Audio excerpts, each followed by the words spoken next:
여러분들은 집안의 좀 공기나 환경을 좀 바꾸기 위해서 어떤 방향제 같은 걸 좀 쓰시나요? 디퓨저 같은 거 집에 하나씩 또 있으실 것도 같고, 또 페브리즈 같이 이렇게 뿌리는 거 사용하실 수도 있을 것 같아요. 최근에 제가 소개해 드렸던 "오무 교회가 온다."라고 하는 책에서 인센스를 소개를 한 적이 있었어요. 인센스 뭔지 혹시 아시는 분? 인센스로 요즘에는 많이들 아시지만 옛날로 하면은 향입니다, 향. 향을 피우는 걸로 이 공간의 느낌, 질감을 이렇게 바꾸는 일을 하기도 해요. 근데 인제 향을 피우고 또 요즘에 좀 힙한 성수동 막 이런 데 가면은 인센스 피우는 카페들이 많이 있대요. 그러니까 어른 성도님들은 그런 데 가면은 "뭐야, 왜 절간 냄새가 나?" 이러면서 좀 당황해 하신다는 거예요. 그러고 난 다음에 인제 거기에서 인제 나오셔 가지고 다른 카페에 가시고 하는 거를 이야기를 들은 적이 있어요. 어 향을 피우면 그 공간에 인제 달라지는 느낌들이 보이기도 하고, 향이 인제 연기처럼 이렇게 올라가니까 그 모습이 뭔가 이렇게 불멍하듯이 쳐다볼 수 있는 그런 도구가 되기도 해요. 한병철이라고 하는 철학자가요, 시간의 향기라고 하는 책에서 이 향인이라는 것을 소개한 적이 있었어요. 향인은 원래 시간을 측정하기 위해서 태우는 건데, 그분은 이거를 굉장히 좀 인상 깊은 표현으로 이렇게 이야기를 했어요. "향인은 타들어가면서 나오는 연기로 인해서 온갖 형상들이 만들어지며 시간을 한 폭의 그림으로 응고시킨다. 시간은 공간이 된다. 봄과 가을의 병존도 시간을 멈춰서게 한다. 시간의 정물화가 나타난다. 시간의 깊이는 모든 순간을 온 존재와 그 향기로운 영원성과 결합시킨다."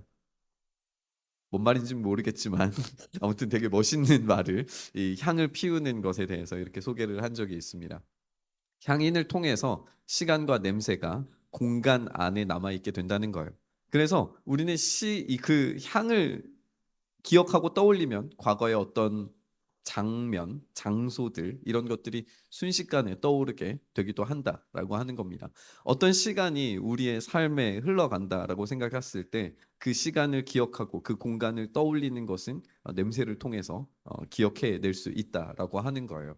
저는 오늘 이 본문 가운데에서 이 이스라엘 공동체가 경험해야 했을 그 냄새를 한번 생각을 해 봤으면은 좋겠어요. 오늘 본문을 읽어 보면요. 1 절에 그달 24 일에 있었던 회개 사건을 인제 다루기 시작을 하는데요. 그달은 7 월이었습니다. 7 월은 어 인제 성경에서는 7 월이고, 민간에서 이 다루는 월로는 1 월이에요. 그래서 새해예요. 근데 어려운 게, 이게 우리가 가지고 있는 원력을, 이 양력 원력으로 하면은 9 월쯤입니다. 그래서 지금 7 월이라고 이야기하고 있지만 사실 굉장히 풍성한 열매들이 맺혀지는 시간이에요. 우리로 하면은 9월 하면은 인제 한가위가 떠오르고 추석이 떠오르는 것처럼 이들도 7월 하면은 굉장히 풍성한 그런 월입니다. 그런데 오늘 본문을 보니까요, 그것과는 조금 다른 뉘앙스의 느낌의 이 월을 발견을 하게 돼요. 2절 말씀에 이렇게 돼 있죠. "이스라엘 자손은 모든 이방 사람과 관계를 끊었다. 그들은 제자리에 선 채로 자신들의 허물과 조상의 죄를 자백했다."라고 이렇게 되어져 있어요. 그들은 금식하고요, 굵은 베옷을 입고요, 먼지를 뒤집어 쓰고 있습니다. 그럼 풍성한 한가위의 느낌이나 아니면 추수감사절의 그런 느낌이 아닙니다. 오히려 정반대로 굉장히 삭막하고 어두운 느낌이 들고 있어요. 여기서 "이방 사람들과 관계를 끊었다."라고 하는 문장이 굉장히 간단하게 소개되어 있지만, 우리가 계속 인제 나누고 오고 있는 것처럼 에스라와 느헤미야 시대 때에 이 두 사람이 사역하고 있던 시기에 이스라엘 사람들은 이방 사람들과 관계하면서 이 맺는 이 결합이 굉장히 중요했어요. 왜냐하면 이제 막 포로에서 돌아와서 아무것도 가지지 않는 상태에서 여기에 잘 정착하기 위해서는 그 주변의 나라에 있는 사람들의 자원과 힘과 또 이렇게 군사력을 가지고 쳐들어오면 안 되니까 정치적으로도 안정감을 누려야 될 거 아니에요. 그러니까 이방 사람들과의 관계가 굉장히 중요했어요. 그래서 고위직에 있는 사람일수록 결혼 관계를 통해서 서로 "싸우지 말자. 우리 서로 같이 친하게 지내자." 그리고 당신들이 좀 우리를 도와달라. 이런 이야기가 필요했던 거예요. 그래서 이방 사람들과의 관계가 필요했던 겁니다.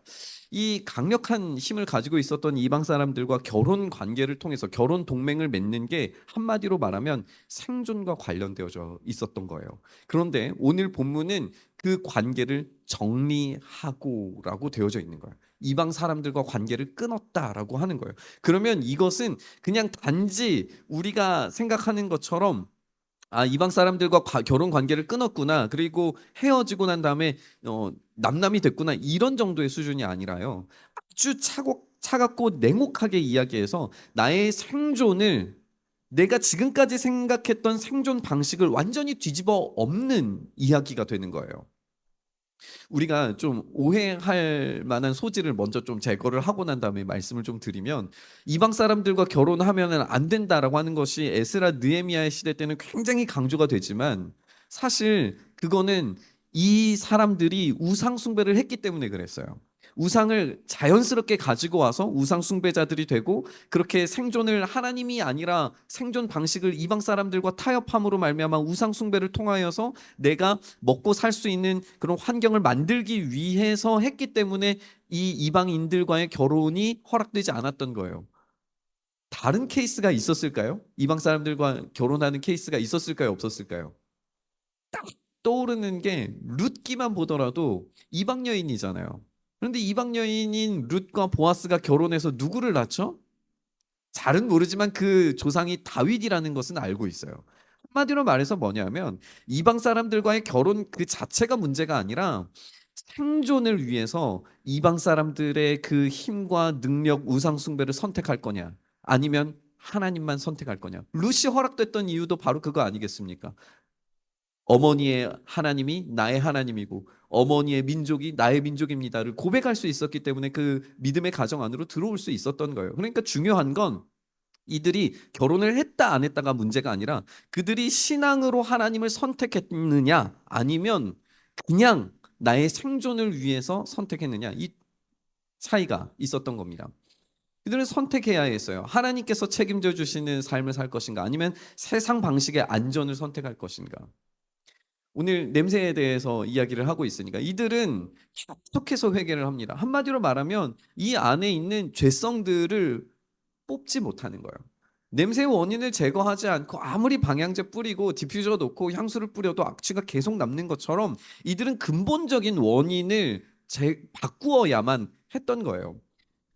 이 꾸미는 교회에서 제가 오래도록 살다 보니까 별의별 일들을 다 경험을 하게 되는데 좀 오래전 일이에요. 최근에 있었던 일은 아니고 2층에 가면은 그 이제 방방이 있는 그 옆에 그 작은 방이 하나 있어요. 거기에 이제 그 창고처럼 사용하던 때 우리 김민아 선교사님 거기에다가 이제 그 뭐 본인 짐들도 놓으시고 했었는데 거기 가까이만 가면 막 이상한 냄새가 나는 거예요. 막 코를 찌르는 그런 냄새가 팍 나는 거예요. 아무리 거기를 뒤져봐도 원인을 못 찾았어요. 뭔가 이렇게 썩을 만한 게 있나? 음식이 있나? 막 뒤지고 했는데 그때 막 둘이서 같이 막 뒤집어 엎고 막 다 했는데도 막 그런 게 안 나오는 거예요. 그러다가 혹시 설마 해가지고 그 위에 조명을 이렇게 뜯어냈습니다. 거기에 이제 비가 샜었거든요. 그리고 이걸 뜯고 거기에 이제 후레쉬를 비추고 이렇게 슥 하는데 심장이 멎는 줄 알았어요. 거기에 쥐 한 마리가 죽어 있었던 거예요. 그래서 깜짝이야 하면서 이제 그 쥐가 이 거의 100번이 되다 죄송합니다. 이런 말을 되다시피 한 그거를 한 채가 있었던 거예요. 그 막 팔이 날리며 막 썩는 냄새며 했던 게 거기에 있었던 거죠. 그러니까 아무리 막 찾아도 안 보이던 게 그 위에 있던 거를 제거를 하고 나니까 그다음에 냄새가 사라졌어요. 당연히 원인을 제거하니까 문제가 사라지는 거죠.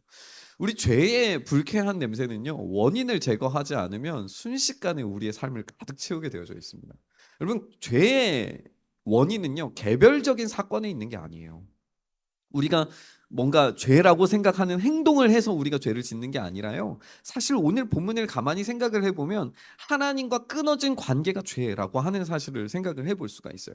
이스라엘 사람들이 모든 이방 사람들과 관계를 끊었던 이유를 생각을 해 보면 이방 사람들과 관계를 유지하는 한 하나님과의 관계는 단절되기 때문에 문제가 생기는 거예요. 하나님께서 지키시고 보호하시고 책임져 주시고 공급해 주신다는 그 진리를 버리고 이방 사람들과의 관계에서 보호와 책임과 공급을 얻으려고 하다 보니까 문제가 생기는 거죠. 그럼 바꾸어 말하면 이방 사람들과의 관계를 끊을 때 그들은 오직 하나님밖에 붙들 게 없어지는 거예요. 하나님만 붙들게 되다 보니까 그 관계성, 하나님과의 관계성이 회복되다 보니까 그때 하나님께서 보호하시고 책임져 주시고 필요한 쓸모를 채워 주시는 것을 공급하시는 것을 경험하게 되는 거죠. 그러니까 죄의 진짜 원인을 제거하기 위해서는 하나님과의 관계를 복구시키셔야 돼요. 어떤 개별 행위를 바꾸려고 하는 것은 우리에게 그다지 도움이 되지 않을 수 있습니다. 우리가 문제를 해결하려고 우리의 행동을 바꾸려고 우리의 어떤 작은 죄의 목록들을 써 내려가면서 이거 하지 말아야지 저거 하지 말아야지 이런 식으로 해서 우리의 삶의 죄의 문제를 해결하는 것은 그다지 유효하지 않아요. 진짜 문제를 해결할 수 있는 건 하나님과의 관계예요. 하나님과의 관계가 튼튼하게 세워질 때에 다른 관심사들, 죄의 목록들이 우리에게서 자연스럽게 멀어져 가는 것을 경험하게 됩니다. 사랑하는 여러분, 진짜 원인을 제거하시는 진짜 죄의 불쾌한 냄새를 없애시기 위해서 여러분들이 정말 하나님과의 관계를 튼튼히 만드시는 여러분 되시기를 주님의 이름으로 축원합니다. 그렇게 불쾌한 냄새의 원인을 제거하고 하나님과의 관계를 가까이 하려고 할 때에 우리의 삶에 어떤 향기가 남게 될까요? 우리는 이 공간 안에 무색무취의 공간이 있을 수는 없어요. 그렇죠. 우리의 삶의 공간만 생각하더라도 요리하면 요리 냄새 나고요.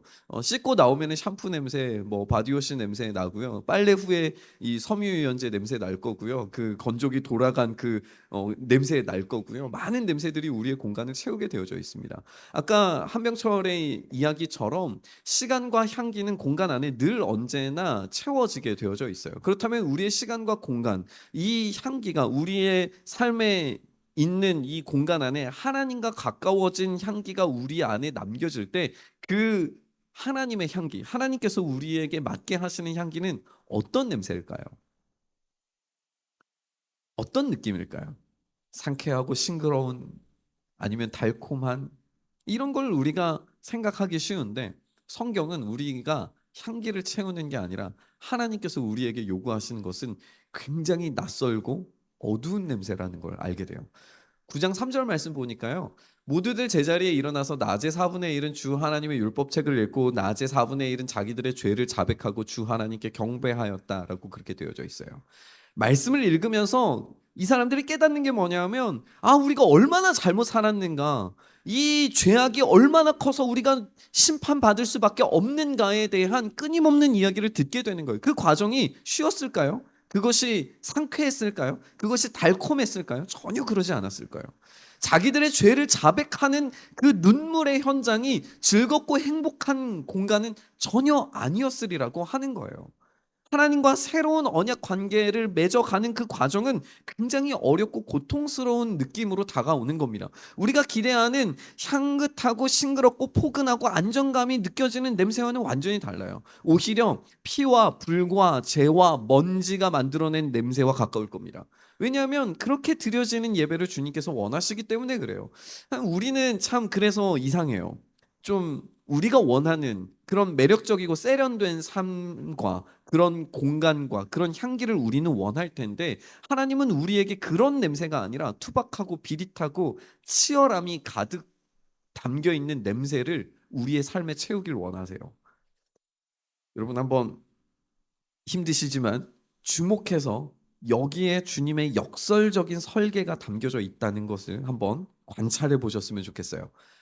로마에 전쟁이 일어나면요. 이 로마 전쟁에서 승리한 승리 개선 장군이 포로들과 그리고 전쟁에 함께 참여한 군인들 다 같이 이제 행렬을 이루고 이 로마 개선문을 통과해서 쭉 로마 시내로 들어옵니다. 그러면 그 양 옆으로 퍼레이드가 벌어지는 그 양 옆으로 연기를 피워요. 이게 로마의 신들에게 바치는 향으로 바치는 제사입니다. 이 제사를 통해서 영광스러운 행진으로 막 이렇게 걸어가요. 그러면 이 향이 이 종교적인 의식으로 이제 사람들이 받는 그 영광스러운 전투에 참여했던 군인들은 이 승리를 준 신에게 감사하면서 영광스러운 행진을 걸어가는데, 포로로 사로잡힌 사람들은 이 퍼레이드가 끝나고 나면은 어떻게 되냐면 죽어요. 그러니까 이 향기가 뭐라고 느껴지게 될까요? 신들에게 바쳐지는 게 아니라 죽음의 냄새예요. 이 이미지를 가지고 사도 바울이 뭐라고 이야기를 하냐면요. 고린도후서 2장 16절 말씀에 이렇게 되어져 있어요. 한번 같이 읽어보실까요? 시작. 그러나 멸망을 당하는 사람들에게는 죽음에 이르게 하는 죽음의 냄새가 되고, 구원을 얻는 사람들에게는 생명에 이르게 하는 생명의 향기가 됩니다. 이런 일을 누가 감당할 수 있겠습니까? 이 생명의 향기가 죽음의 향기로 느껴진다는 거예요. 다시요. 예수 믿지 않는 사람들이 예수님께서 주시는 그 생명의 향기를 맡을 때는 뭐라고 느낀다고요? 죽음의 향기로 느낀다고요. 그러니까 일반적으로 디폴트로 느끼는 우리가 하나님께서 우리의 삶에 채우게 하시는 냄새는요, 향긋하고 싱그러운 냄새가 아니라 죽음의 냄새예요. 이상하잖아요. 왜 죽음의 냄새를 우리에게 주실까요? 우리를 살리는 능력의 향이 어디에서 분향되었는가를 생각을 해보면 우리가 이 생각을 좀 바꿀 수 있습니다. 우리를 생명에 이르게 만드는 생명의 향기는요, 백화점에 전시되는 고급스러운 향수의 냄새가 아닙니다. 러쉬 매장에서 나는 매력적인 비누 냄새도 아닙니다. 수많은 디퓨저 제품들과 양키 캔들이 만들어내는 그런 냄새도 아니에요. 우리를 살리는 생명의 향기는요, 피와 먼지로 가득한 십자가의 향기입니다. 여러분, 십자가의 향기가 매력적일 수 있습니까? 십자가의 냄새가, 죽음의 냄새가 과연 매력적일 수 있습니까? 거기에서 피가 흐르고 땀이 흐르고 오물이 흐르는 그 곳이 과연 향기로운 냄새로 경험될 수 있는 공간입니까? 절대 그렇지 않습니다. 그래서 멸망당하는 사람들, 예수를 믿지 않는 사람들에게는 예수의 냄새가 생명의 냄새가 죽음의 냄새라고 여겨지는 게 당연한 거예요. 십자가에서 나는 끔찍하고 소름 돋는 죽음에 가까운 냄새를 상상만 해도 뱃속이 울렁거릴 정도의 냄새가 나는 겁니다. 근데 바울은 바로 그 향기가 승전가를 부르는 승리의 구원의 향기라고 이야기를 하고 있어요. 이 역설을 어떻게 이해해야 할까 생각을 해봤습니다. 제 어린 시절 이야기를 좀 들려드리려고 해요. 제가 어린 시절에 섬에 살러 처음 들어갔을 때 이야기입니다. 8살이었을 때. 그때를 아직도 잊지 못하는 게요. 제가 8살 때 마을 입구에 딱 들어서자마자 진짜 엄청난 냄새가 코 속을 이렇게 후벼 파고 들어왔어요. 그때 너무 지독해서 코를 막았는데도 이 코 속으로 들어오는 냄새가 나는 거예요. 이거 어떤 냄새냐면 물고기 썩은 비린내, 새우 삶는 커다란 솥들이 이렇게 쭉 있었는데 거기에서 나는 그런 짠내, 그리고 막 건져 올린 그물을 말리려고 이렇게 널어 놓으니까 그 물비린내, 바닷내 막 이런 게 온갖 냄새들이 다 섞이고 짬뽕이 돼서 막 이 후각을 마비시키는 거예요. 진짜 거의 막 이 어떻게 할 수 없는 냄새가 이 막 죽을 듯이 막 밀려왔습니다. 막 이 코를 막고 죽겠다고. 8살짜리가 뭐 무슨 게 참을 수 있었겠어요. 막 코를 막고 막 죽을 듯이 아버지 뒤를 따라서 이제 꼭대기에 있는 교회로 올라갔어요. 교회가 이제 제가 그때 생각할 때는 막 한참을 올라가야 되는 거예요. 산 막 꼭대기에 있는 것처럼 느껴질 정도로 막 올라갔어요. 근데 신기하게 딱 거기에 가니까, 교회에 가니까 제 느낌에는 거의 산 중턱이었거든요. 지금 실제로 가보면 그렇지는 않지만 막 거기까지 가니까 냄새가 안 나는 거예요. 오히려 산에서 불어오는 냄새, 그리고 바다 바람이 이렇게 마주쳐서 부는 시원한 바람이 '아 인제 살겠다.' 하는 느낌이 들더라고요. 그래서 저는 마을에서 나는 냄새를 진짜 싫어했어요. 과자를 사러 가려면 마을 그 입구에 있는 그 냄새 나는 곳으로 가서 슈퍼마켓에 가야 되는데 그거 가기가 너무 싫었던 거예요. 처음에 갔을 때 너무 싫어했어요. 오히려 교회에 있는 그 시원한 상쾌한 냄새가 너무 좋았어요. 한 번은 태풍이 불어닥친 일이 있었습니다. 마을이 완전 난리가 났어요. 배가 넘어가느니 막 그물이 다 찢어진다느니 막 그런 막 난리가 나는 게 막 마을에서 막 그런 이야기들이 들렸어요. 근데 그런 것보다 더 심각하게 느낀 건 뭐냐면 저희 집이 지붕이 진짜 장난 아니고 들썩들썩하더라고요. 이 바람 태풍 바닷바람에 이 부는 섬마을에 이 어우 장난 아닙니다. 그리고 어린 시절이니까 TV 보는 거 중요하잖아요. 그때는 뭐 이렇게 위성이 있던 것도 아니고 뭐 그렇잖아요. 안테나로 TV를 봐야 됐어요. 그러면 안테나 이렇게 돌아가면은 TV가 안 나옵니다. 아버지가 비바람 맞고 지붕에 올라가셔 가지고 "야 나오냐?" 막 이러면서 이제 TV를 돌려주시는 그런 걸 경험한 거예요. 막 진짜 난리가 났어요. 진짜 무서웠어요. 한바탕 태풍이 다 지나가고 난 다음에 바다에 물고기가 사라져 버린 거예요. 물고기가 안 잡히는 거예요. 태풍이 불었으니까 물고기가 잡힐 리가 없죠. 그러니까 그때 저희 아버지가 좋아하던 찬양이 하나 있었는데 교회에 늘 이제 주일마다 한 번씩은 꼭 불렀던 찬양이 있었는데 이런 찬양이에요. 동남풍아 불어라 서북풍아 아버지가 맨날 그 찬양 엄청 좋아해서 맨날 부르셨거든요. 그러니까 동남풍아 불어라 서북풍아 불어라라고 하니까 예, 가시밭에 백합화 예수 향기 날리니 이런 거였는데 진짜 태풍이 와가지고 이 마을 사람들의 생업을 완전히 깽판을 놓으니까 이 원망이 목사님한테 온 거예요. 아니 목사 양반이 맨날 거기에서 그런 노래 부르고 자빠졌으니 이거 이 물고기도 안 잡히고 지금 마을이 난리가 났다고 그런 이야기를 한 거죠. 그 주에 집사님이 교회를 안 나오셨어요. 한 집사님이. 왜 그런가 이제 아버지가 신방을 가셨죠. 이제 나중에 들은 이야기예요. 예, 이분이 목사님 보자마자 아이고 목사님 죄송합니다. 그래서 아 주일날 못 나와서 죄송하신가 보다라고 이야기인가 보다 하고 들어봤더니 본인은 그물을 깁는 걸로 돈을 버시는데 하필 그 몇 년간 태풍이 잘 안 와가지고 세게 안 와가지고 그물이 안 찢어진 거예요. 그래가지고 목사님 동남풍아 불어라 서북풍아 불어라 할 때마다 주님 진짜 태풍 좀 주십시오 이렇게 기도를 하셨다는 거예요. 그래가지고 이게 다 그물이 찢어지니까 일거리가 갑자기 너무 많이 나왔잖아요. 그래서 그거 깁느라고 교회를 못 나오신 거예요. 자기가 1,000원짜리 한 장 헌금할 돈이 없어가지고 너무 죄송하고 마음이 그래서 주님 태풍 좀 보내주세요 그랬더니 그 태풍이 진짜로 와가지고 욕은 목사님이 다 듣고 돈은 내가 벌고 그래서 이분이 죄송하다고 이야기를 하신 거예요. 다행히 태풍이 지나가고 난 다음에 바다가 한번 싹 뒤집혔대요. 그래서 오래 지나지 않고 갑자기 어획량이 확 늘었다는 이야기를 들었어요. 아버지를 욕하는 것도 쏙 들어가고요. 그리고 마을이 다시 좀 이렇게 활력 있는 분위기로 바뀌는 걸 제가 봤어요. 제가 그때 알았어요. 아, 코를 찌르는 이 지독한 냄새는 이분들이 사는 생업이구나. 생명이구나. 라고 하는 걸 알았어요. 만약에 물고기 썩는 냄새가 없으면 이분들은 살아갈 방법이 없는 거예요.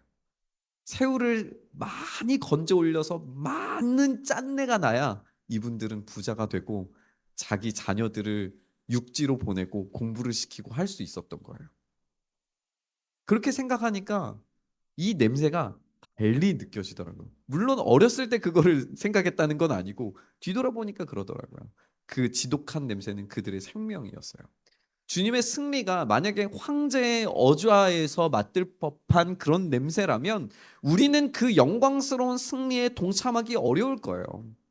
여러분들 여러분들의 삶의 향기가 막 백화점에서 나는 것처럼 아니면 러쉬 매장 가보신 적 있으세요? 거기는 되게 신기한 냄새가 나요. 그냥 비누 하나 냄새가 아니라 온갖 그 비누들이 짬뽕 돼서 이상한 냄새가 될 것 같은데 그 찾을 수 없는 그 매력적인 냄새가 그 매장 가면은 느껴진단 말이에요. 그런 곳이 우리의 삶이라고 한다면 아니 그런 걸 우리가 추구한다고 한다면 여러분 그런 향기가 예수 그리스도의 생명의 향기라고 한다면 여러분들 그 향기를 맡고 살 자신이 있으세요? 그 매장 가가지고 저 이 냄새가 무슨 냄새인지 모르겠는데 그거 좀 소개시켜 주세요 라고 이야기하면 그 매장 사람들이 이야기한다잖아요. 그거 못 찾아요. 섞여서 나는 거니까. 우리가 만약에 그 엄청난 매력적인 향기를 찾기 위해서 우리가 끊임없이 추구하는 삶을 살아가야 된다고 한다면, 생명의 향기가 만약에 그런 거라고 한다면 우리는 도저히 그 향기를 우리의 삶에 채우면서 살아갈 방법이 없어요. 그런데 우리 주님의 십자가 냄새가 우리의 생명의 향기이기 때문에, 그 십자가 향기가 우리를 다시 살려주는 향기이기 때문에 우리가 아무리 처참한 지경에 놓여져 있더라도 생명의 향기는 우리 안에서 발현되는 줄 믿습니다. 치열한 우리의 삶의 현장에도 얼마든지 생명의 향기를 맡을 수 있게 주님께서 만드신단 말이에요. 그리스도와 함께 말씀 안에서 죽음을 실행할 때에, 지난주에 우리가 나눈 것처럼 작은 죽음들을 실천해내고 살아낼 때에 치열한 죽음의 자리에서 만들어진 우리의 눈물과 땀으로 만들어진 기도와 찬양과 간증들이 우리의 생명의 향기 되는 줄 믿습니다.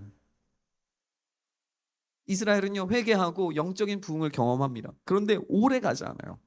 우리가 읽은 게 9장인데 13장 가면은 또 다시 이방 여인들과 결혼한 문제 때문에 난리가 나요. 느헤미야의 위대한 믿음의 여정은 실패로 끝나는 것 같습니다. 그런데 제가 느헤미야 이 마지막 말씀이 저를 굉장히 큰 감동과 도전으로 저에게 다가왔어요. 느헤미야 13장 31절 맨 마지막 말씀이에요. 세 번역 성경에 이렇게 되어져 있어요. 같이 한번 읽어보실까요? 시작.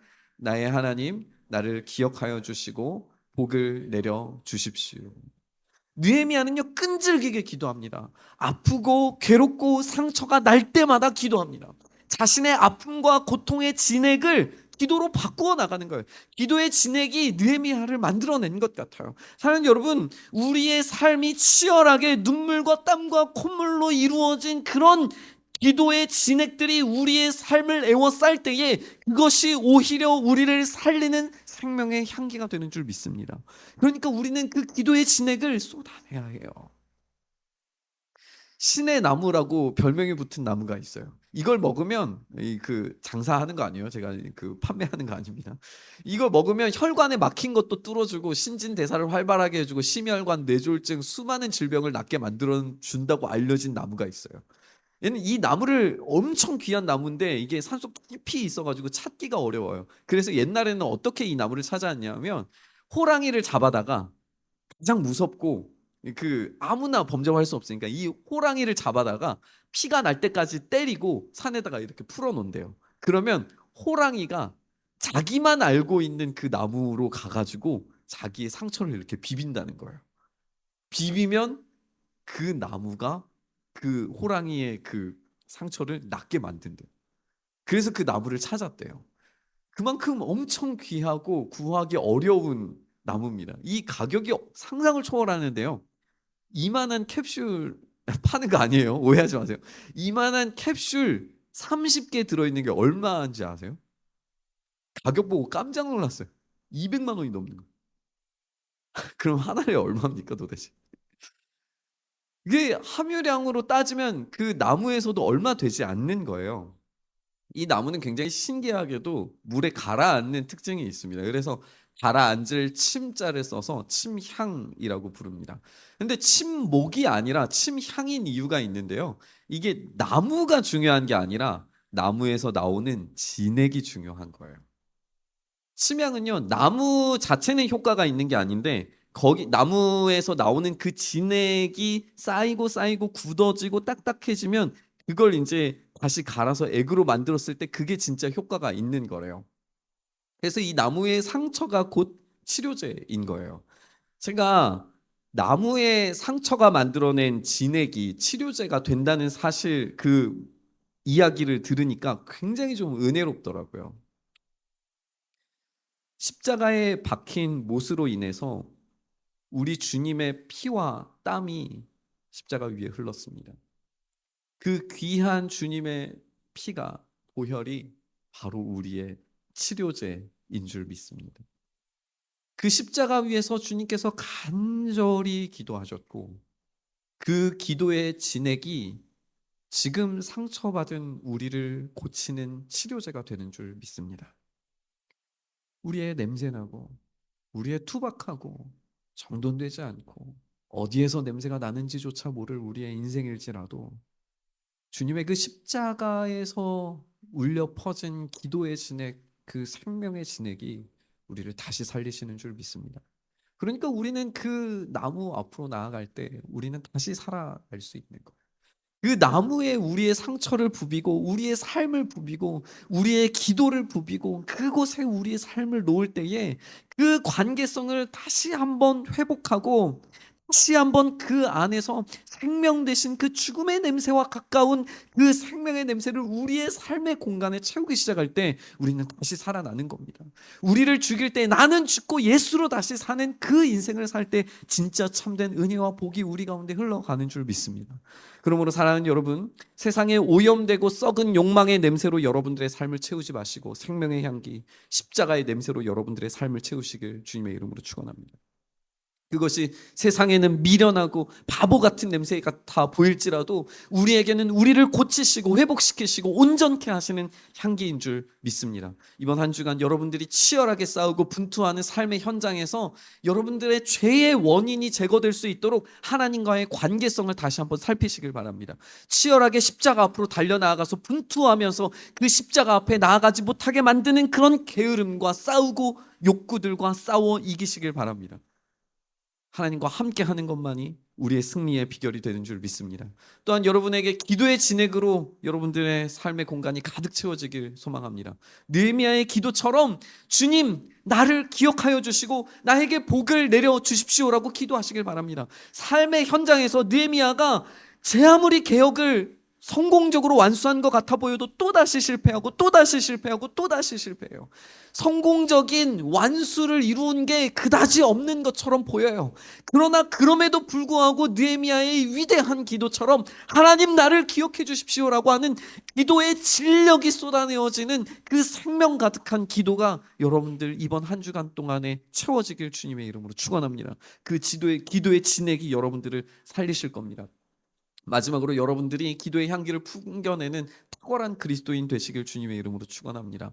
여러분들의 삶에 누군가가 들어오기만 하더라도 우리를 살리신 생명의 향기가 퍼져서 그리스도의 향기가 퍼져서 나는 죽음의 냄새를 맡고 있는 것 같은 어렵고 괴로운 현장일지라도 나를 보고 누군가는 예수 그리스도의 아름다운 향기를 맡을 수 있는 진짜 탁월한 그리스도인 되시길 주님의 이름으로 축원합니다.